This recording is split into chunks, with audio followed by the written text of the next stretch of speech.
Hello and welcome to another episode of the Winning with Shopify podcast. If you haven't tuned in before, my name's Nick. I'm hosting the show for a few years now. It's great to have you with us. If you haven't tuned in before, which I just said a second ago, I'm feeling very unwell today. I've been in bed the last few days and feeling very, very sorry for myself. I have the British flu or cold or whatever you want to call it. Everybody gets ill in the UK around now. Our health service struggles. Everyone on the tube in London is sneezing. And I've finally succumbed to this. I basically hold out all year and then I get a cold just before Christmas. And there's always a bit of a race. Can I recover before Christmas? And we got like a week and a half to go. So I'm feeling good about this. It's the 15th of December when I'm recording this. It'll be the 16th when you're watching it. If you haven't tuned in before, you don't know what the format for today is, I'm going to talk through the tea I'm drinking. Why? Because it's Tuesday Tea Break Talks, and why not? Makes e-commerce fun. We're going to talk about quote of the week. I've got loads of notes here on my iPad. We're going to talk about some quotes of the week. I've got several quotes this week about some things going on. Some really, really good stuff, actually. Looking at some of the data on a few bits and pieces in those quotes. We've got a big topic from one of our sponsors, Yoast. They are doing something quite cool with their software, especially if using WordPress. Also applies a little bit to Shopify, but it's a bit more WordPress focused. I know lots of you guys listening don't just use Shopify, use WooCommerce and other stuff. We've got some other agency stuff going on. Google's making some massive updates right now. So if you're like 99% of all e-commerce brands and you rely on PPC and SEO for everything, then stay tuned. And then we're going to have a Quivia at the end, which is a question about a piece of trivia.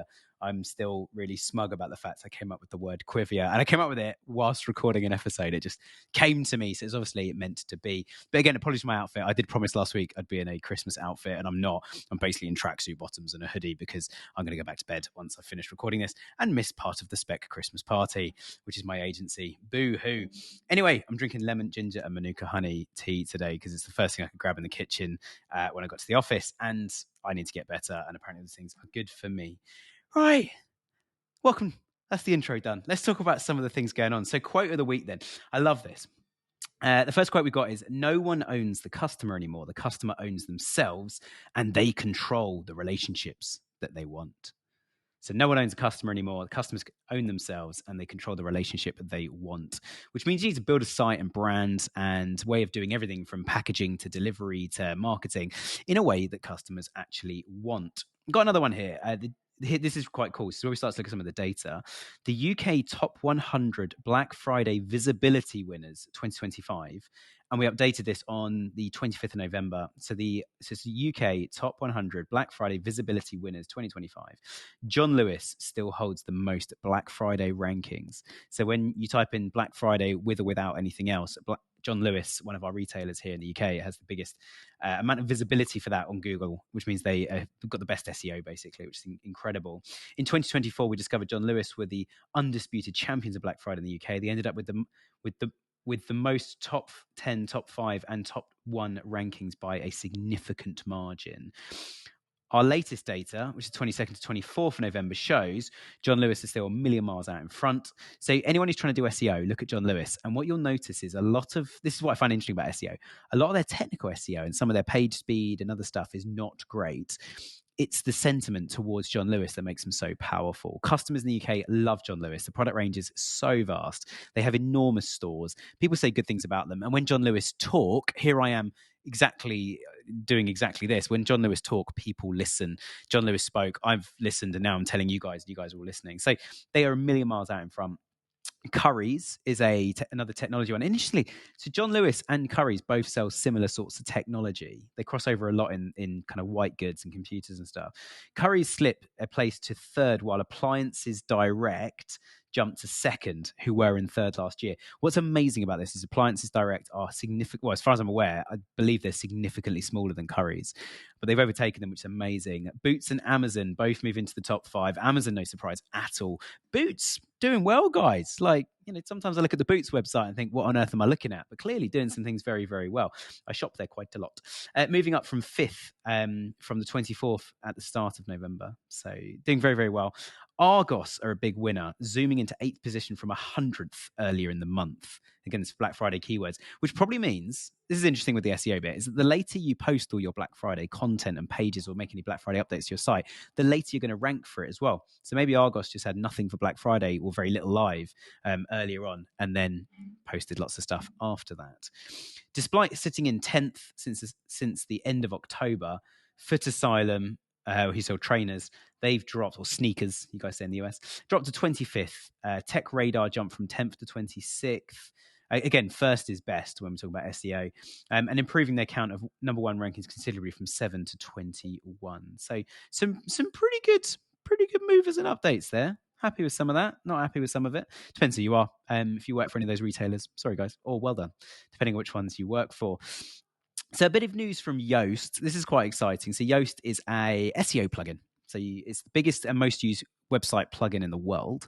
At the last time accounting, they said when they were on the show, which is quite cool. Let's go a quick sip of tea so I don't need to cough. I told you it wasn't very well. Anyway, so Yoast, world's most used plugin on any website. They got a Shopify integration now. Helps you write metadata, title tags, and loads of other stuff.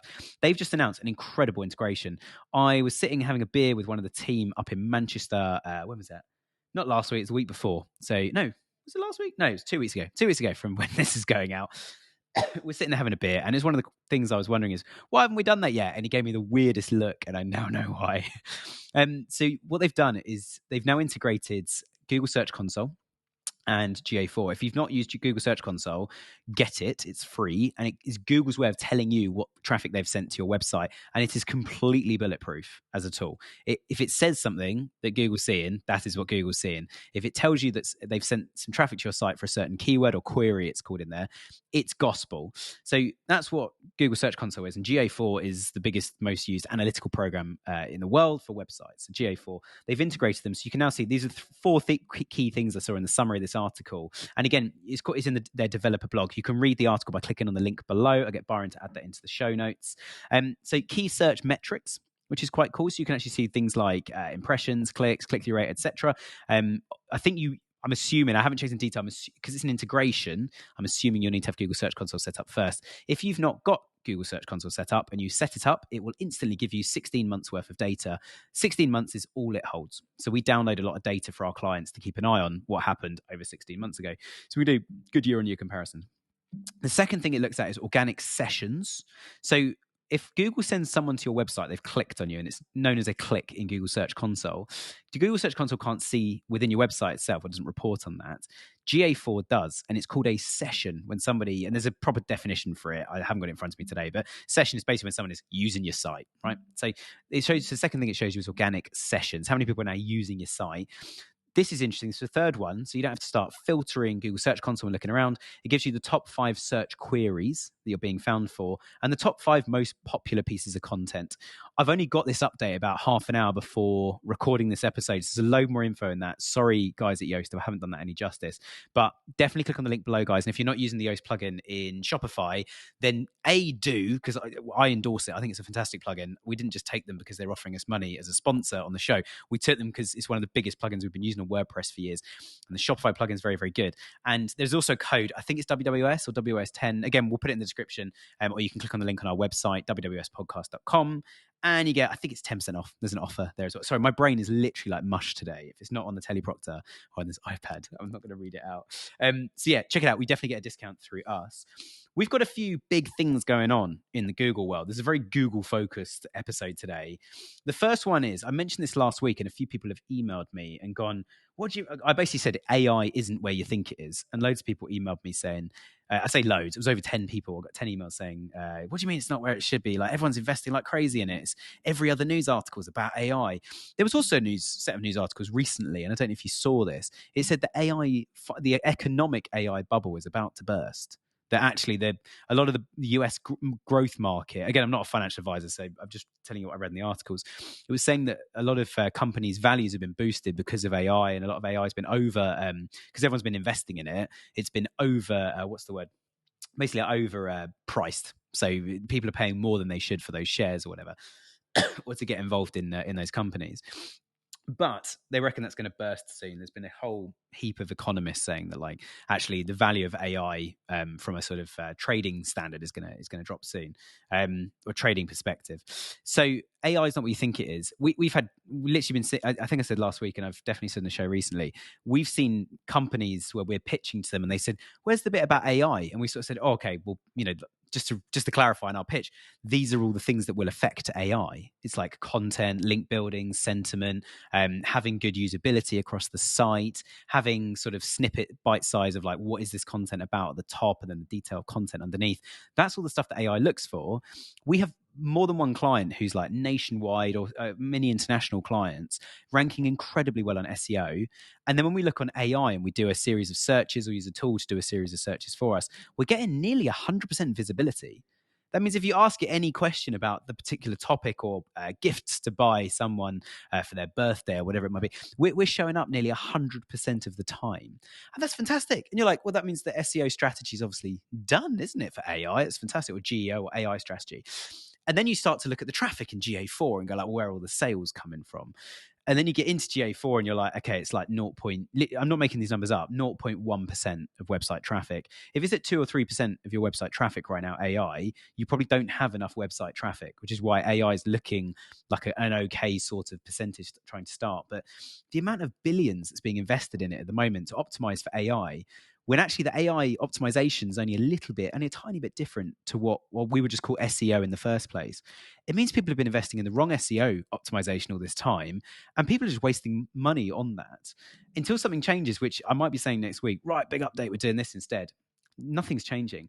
One thing that is changing in AI that I do want to talk about today, though, is a few weeks ago, and it's become more present now, is there's a thing coming into ChatGPT for merchants. Obviously, most of you guys tuning into this are because you either are a merchant, work for a merchant, or when I say merchant, like a store, or you're aspiring to be a merchant at some point.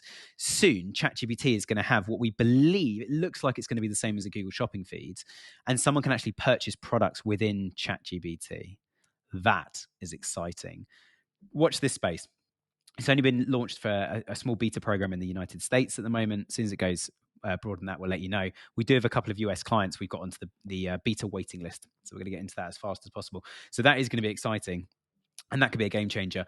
That, I believe, is a copycat from TikTok. And I'm going to have a sip of tea and then explain why. Oh, my throat is killing. This is bad. But if you come to the UK, wear a mask. Don't get unwell. I don't know where I got this from. But anyway, so the reason they copy TikTok is you can obviously purchase within TikTok. And it's one of the few TikTok and Amazon are probably two of the few platforms you can actually do that. I'm also very interested watching some of the updates going on at the moment within Shopify's Shop app.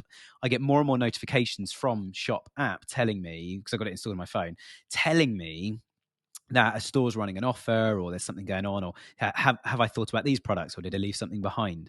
Where I was logged into Shop Pay or Shop App or whatever, and then was on a site and didn't transact.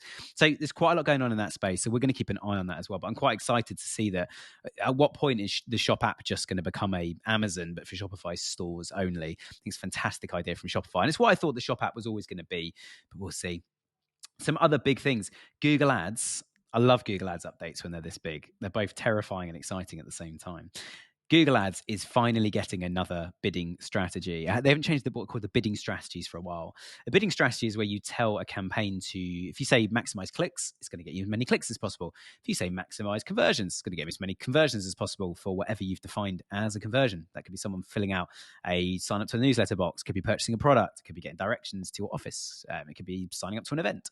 But there's been loads and loads of different bidding strategies. We tend to use ROAS targets because it's like, I want a 10-to-1 ROI. So you set the ROAS at 1,000%.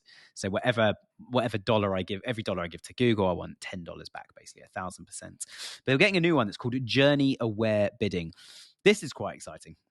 So journey aware bidding is the new target CPA bidding strategy. And the idea then is that you can target people based on where they are in their journey to try and funnel them through from, hey, I want to buy something, or I'm just minding my own business. There's a nice pair of trainers, through to, oh, maybe I should get some new trainers. What are the options for trainers? All right, I'll go and buy these trainers. What you don't want to do is pay for the top of funnel where somebody goes, those are nice trainers, and then not get the sale at the bottom. That's a very dangerous place to be. But also, if you're trying to scale your business, there's only so much revenue you can get at the bottom of the funnel where they're comparing this one versus this one versus this one. To widen that, you're going to need to increase your brand search. And to do that, you're going to have to do lots of brand awareness and make it as sticky as possible so people remember the brand. So there's a new bidding strategy, journey aware bidding, coming, which is very, very exciting. And my team, because we're a premium Google partner, which is blowing my own trumpets, but I don't know what that means anymore. But yeah, Google love us, and we spend tons and tons of clients' money on Google, millions every year. And because of that, we're going to get early beta access to it as well. So we'll keep you posted as things develop on there. There is also, scary times, on SEO, there is a core Google update rolling out currently, and it's going to take about 3 weeks and is a regular update designed to better surface relevant, satisfying content for searchers from all types of sites. Oh, how reassuring. And we can all take a deep breath because it's just it's just a regular update designed to better surface relevant, satisfying content for searchers from all types and sites. If I had just come out of a cave and you just explained SEO to me, I'd read that and go, oh, that sounds great. Given that I've been doing this for nearly 18 years or possibly longer now, that's quite scary. So we'll keep you posted as soon as we know what the actual update is when more information comes out. What tends to happen is they roll these updates out in little waves, and we watch the news to see like who are some of the big sites that have moved up, moved down, especially as it mentions content in here as well. Surface relevant, satisfying content for searchers from all types of sites. Quick sip of tea. Because of that, we're going to keep an eye on this because there will be something in the small print that says, actually, if your content is better to be surfaced by AI, then Google's going to surface it more or something like that. We don't know. And Google's very, very coy on these things. The thing we can always come back to is EATT, I think it is. You basically want the most authentic, edible content that people want to actually come and consume and read about. So if you're having a say on a particular topic, have a good detailed say and do something unique they can't learn from anywhere else. One of the most tactical things I've seen brands do over the years where they stuck for what else can we write about our slippers that we manufacture here. Do a top 10. What are the top 10 pairs of slippers you could buy right now? And guess who's number one? It's going to be you guys. And that's an easy way to produce content by grabbing some of the best content from around the web and sticking that content into a 1, 2, 3, 1, 2, 3, 4, 5 type top 5 guide, top 10 guide, etc. All right. It's time for Quivia, and then I'm going to love you guys and leave you guys and go and continue my recovery.